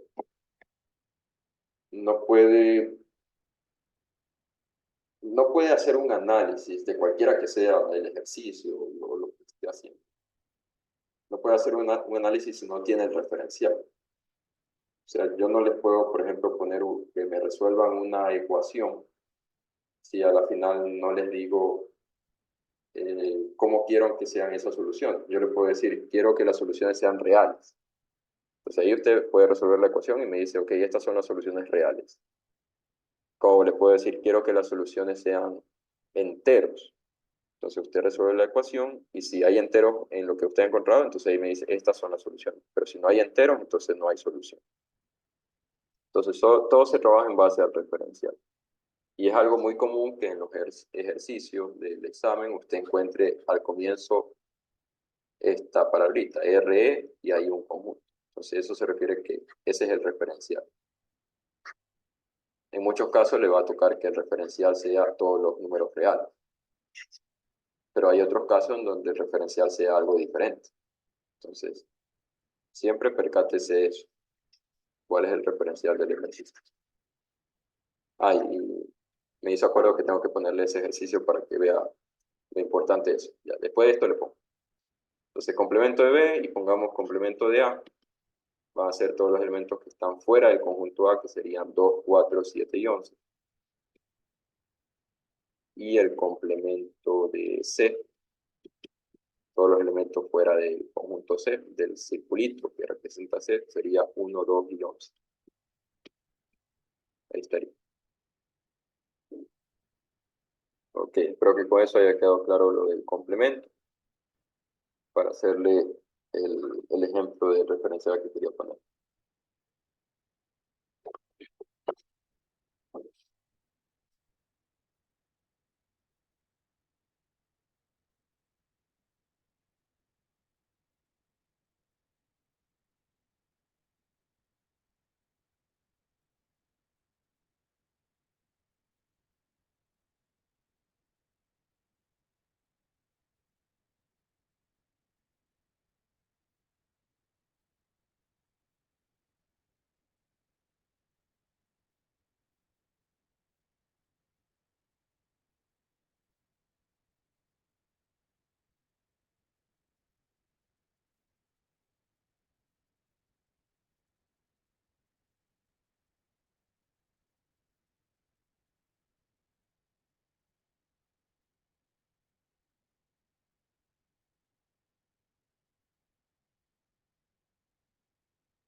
A ver, mire.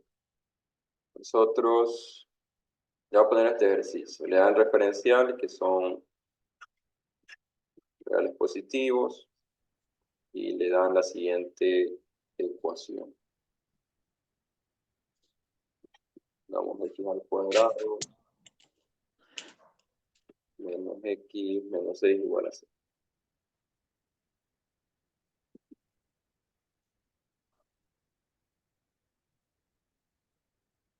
Ya, cuando usted vea positivos, a ver, reales positivos, esos son todos los números del 0 en adelante, pero ahí el 0 no incluye. El 0 no está incluido. Y reales negativos, en cambio, son del menos infinito hasta el 0, pero el 0 tampoco incluye. Entonces, sepa de que el 0 no se lo considera un número positivo y no se lo considera un número negativo, es simplemente 0. Algunos dicen que es neutro. Entonces, 0 no es positivo, 0 no es negativo. Puede decir que 0 es neutro, ya para darle un término. Si no es positivo y no es negativo, entonces, ¿qué? Pongámosle ahí neutro. Algunos creo que utilizan ese término. Y también sepa que el 0 es par. Eso sí, el 0 es un número par. Esto, grábese. No sé por qué hay cierta confusión, o algunos estudiantes vienen con cierta confusión. Porque esto sí es algo que no varía para ningún ningún texto, ningún autor, nadie puede contradecir esto. El 0 es par. Sea aquí, sea en la China, sea en Estados Unidos, en Europa, donde sea, el 0 es par y ese es un hecho. Y ya. Ahora, ¿por qué? Usted verá que los números pares los puede expresar como 2n, donde n es un entero, y el 0 lo puede expresar de esa manera, es 2 por 0. Entonces, eso es 0. Entonces, esa es la justificación, pero el 0 es par. Bien, ahí está la cuestión respecto al 0, que alguien me preguntaba dónde lo ponía, y si dentro de este referencial está incluido. Entonces aquí, esto dice reales positivos, aquí no está incluido el 0. Muy bien, entonces ahí le dan el referencial, le dan esa ecuación y le dan opciones de respuesta. Pongamos algunas opciones, como si fuese un ejercicio. Entonces pongámosle x igual a -3, x igual a -3, o x igual a -2, x igual a 3, x igual a 2, x igual a, x igual a 2.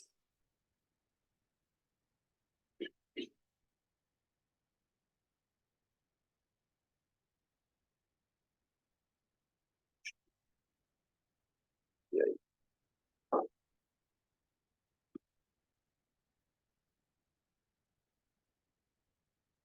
Entonces ahí usted tiene el ejercicio.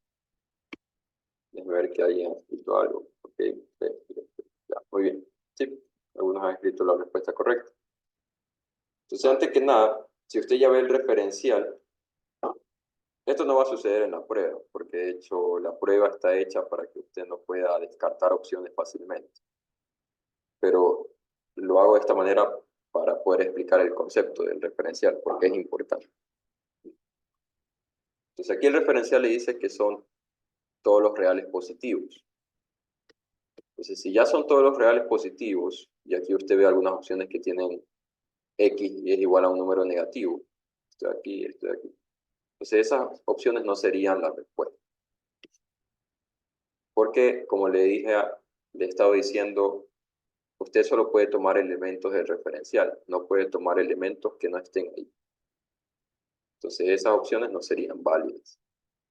Y ahora, si usted resuelve la ecuación, yo creo que muchos de ustedes han hecho casos de factorización en el colegio, y si no, tienen que revisarlos y repasarlos. De todas maneras, creo que la siguiente clase ya vemos de números, y ahí vamos a ver estas cosas. Pero debería revisarlo por su cuenta también. Entonces usted factorice esto, menos por menos da más, 3 y 2. Menos 3 por 2 da menos 6, y menos 3 más 2 es menos 1. Ahí está factorizado. De ahí igual a 0, cada uno, y le va a quedar x igual a 3 y x igual a menos 2. Y esas dos serían las posibles soluciones al ejercicio. Ya serían las soluciones si yo estuviese tomando en cuenta todos los reales, pero mi referencial me dice que son solo los reales positivos. Entonces yo voy a tener que descartar esta opción, porque esa no está en el referencial. Y esta sí está en el referencial. Entonces esa sería mi respuesta. X igual a 3.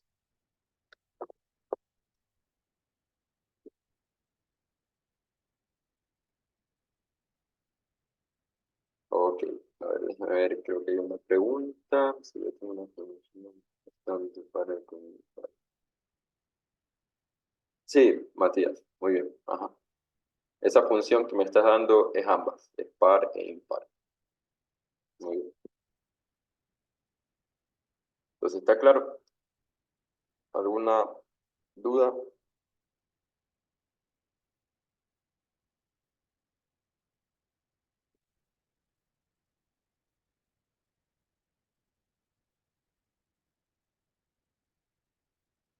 Ah, por cierto, déjame borrarle lo que descarté al comienzo, porque eso no es algo que vaya a suceder en la prueba. En la prueba, como le decía, se trata de hacer los ejercicios de tal manera que usted no pueda descartar fácilmente opciones. Entonces, digamos que usted desarrolla la ecuación, la desarrolla completa, y usted hizo bien, usted factorizó bien y encontró la solución, x igual a 3 y x igual a menos 2. Entonces, como usted estaba muy apurado tratando de resolver y tratando de avanzar, usted rápidamente ya seleccionó la C, ¿verdad? Porque ahí tiene x igual a 3 y x igual a menos. Entonces, esos son los tipos de errores que se suele cometer al no chequear el referencial. Entonces, por eso le digo, tiene que usted percatarse de cuál es el conjunto referencial con el que está trabajando. Entonces, y usted, a lo que ya llega a su respuesta, usted chequea el referencial y dice, ok, mi referencial es los positivos nomás. Entonces yo descarto este, me quedo con x igual a 3.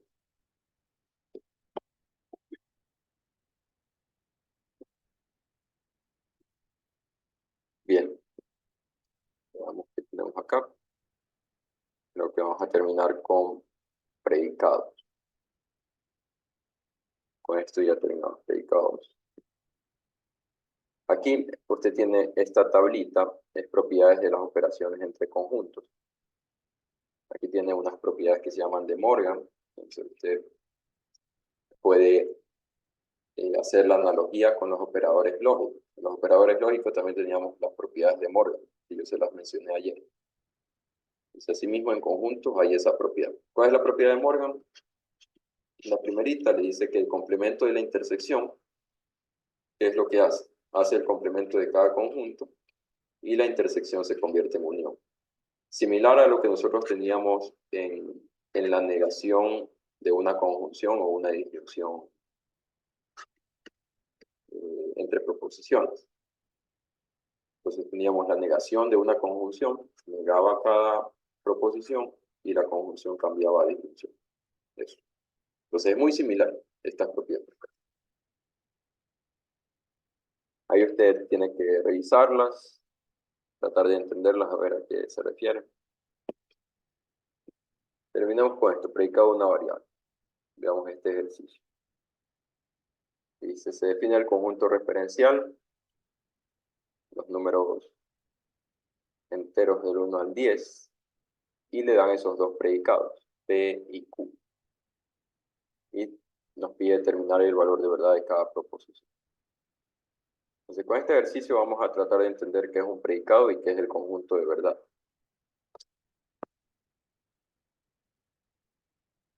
El P de X tiene esa inecuación, 2x menor a 0. Entonces, un predicado es viene a ser un enunciado que contiene a una variable, en este caso la X. Entonces, esta inecuación la podemos decir que es un enunciado con una variable, y eso es un predicado. Un enunciado con una variable. Eso puede decir que es la definición de predicado. Pero además, que esa variable, al usted reemplazar un valor, ese predicado se convierte en una proposición. Si reemplaza un valor,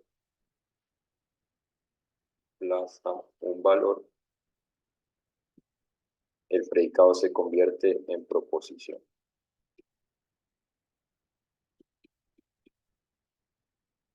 En proposición.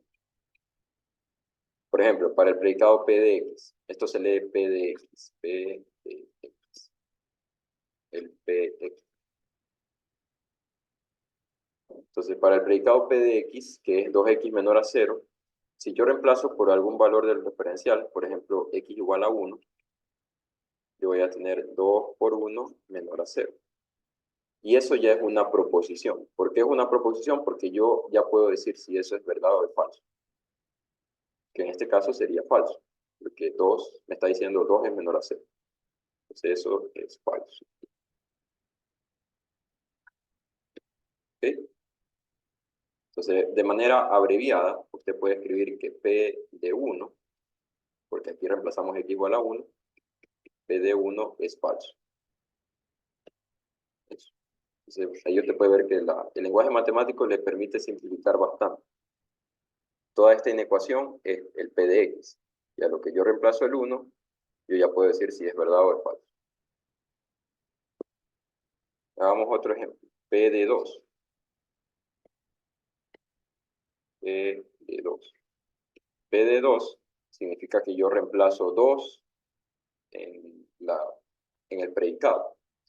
¿Qué me quedaría? 2 por 2 menor a 0. Entonces eso es 4 menor a 0 y eso es falso. Entonces P de 2 es falso. Y así usted puede reemplazar elementos del referencial y ver si el predicado es verdadero o es falso para ese valor. Entonces eso es un predicado, un enunciado con una variable, donde al reemplazar la variable por un valor del referencial, usted ya puede decir si eso es verdad o falso. Ok, veamos para qué valores el predicado P de X es verdadero. Ya hemos visto para 1 es falso, para 2 es falso. ¿Habrá algún valor de aquí del referencial para el cual el P de X es verdadero? ¿Sí o no?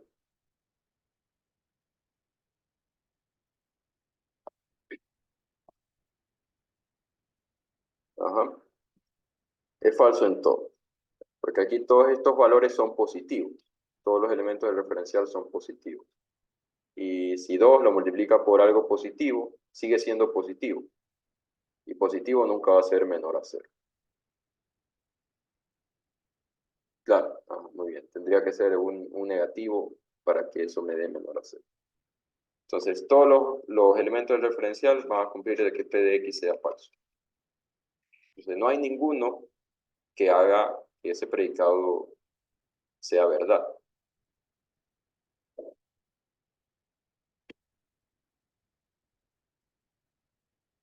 Ya, si se coloca el 0, queda 0 menor a 0, lo cual seguiría siendo falso. Sin embargo, no puede colocar el 0 porque el 0 no está en el referencial. O sea, ahí acuérdense, usted no puede colocar elementos que no estén en el referencial. Entonces, ¿qué sucede? Que nosotros hemos encontrado que no hay elementos del referencial que cumplan el predicado P de X. ¿Y cómo representamos eso de manera matemática? Con esta notación. El AP de X se refiere a los elementos que cumplen. El AP de X son los elementos que cumplen el predicado. Entonces, en este caso, el AP de X va a ser vacío. No va a haber nada ahí, porque vimos que ningún elemento del referencial cumple eso. Entonces lo puede dejar así como vacío, o lo puede escribir con la notación de vacío, que es así. Ese sería el AP de X, el AP de X. El AP de X, que viene a ser lo que se llama el conjunto de verdad. Entonces, cuando ustedes le pidan el AP de X, se refiere al conjunto de los elementos que hacen que el predicado se haga verdadero.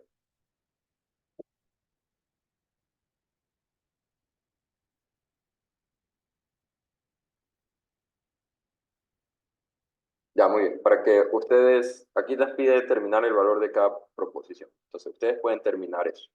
Determinar cuál es la verdadera o cuáles son verdaderas, cuáles son falsas.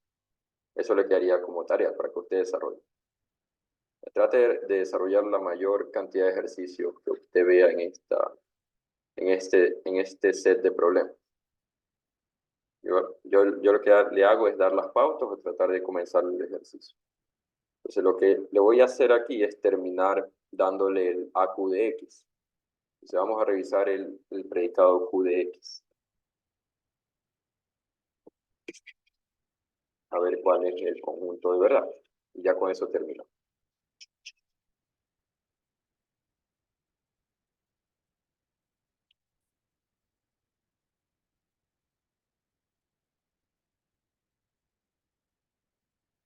A ver, el Q de X nos dan una ecuación que es esto, X menos 2. Eso viene a ser una ecuación cuadrática, pero ya está factorizada. X menos 2, X menos 1 igual a 0. Entonces, ese es el predicado. Y de hecho, este predicado, que es una ecuación, lo podemos resolver. Como está igualado a 0, igualamos a 0 cada uno y nos queda X igual a 2 y X igual a 1. Entonces, esos dos valores van a hacer que eso se cumpla. Por lo tanto, QD2 es verdad y QD1 es verdad. Y cualquier otro elemento referencial le va a dar falso, no va a cumplir. Esta ecuación es cuadrática, tiene solo dos soluciones, y aquí están las dos soluciones, no hay más. Entonces, solo esos dos valores cumplen ese predicado. Entonces, ¿qué usted concluye? Que la Q de X es el 1 y el 2, porque esos dos valores hacen que se cumpla la expresión. Entonces, ahí tiene la Q de X.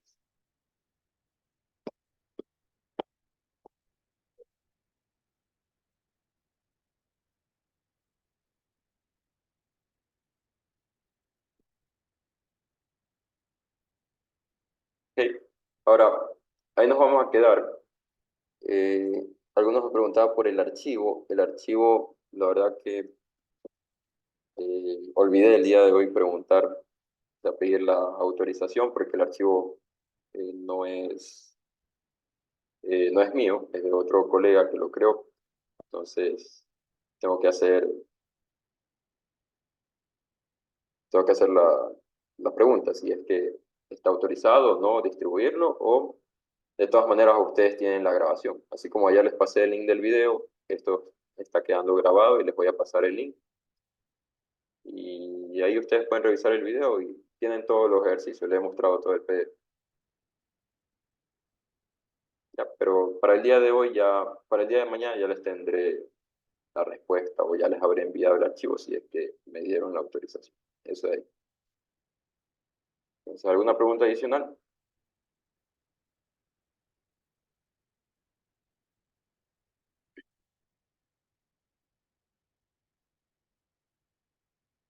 No, no. El ejercicio que les dije que lo terminen, este de aquí, este número 1, es para usted, para que usted practique. No tiene que enviar la tarea a ningún lugar, no tiene que subir nada. Todo esto es para que usted practique.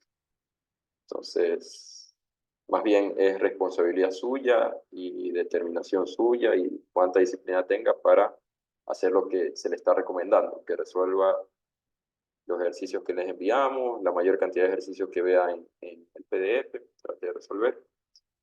Ya es una cuestión suya, pero tareas no se les va a enviar.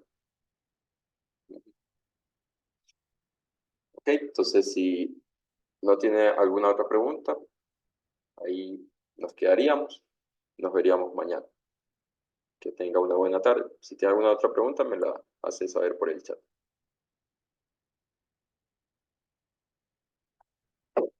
Ah, ya, si le envío el archivo, se lo enviaría por plataforma mía. Ahí se subiría. Así como le envié el anuncio con el link del video en la plataforma.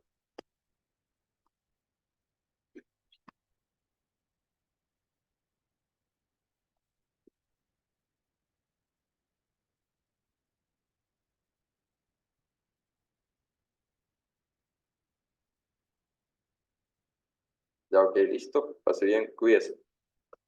Gracias, pase bien.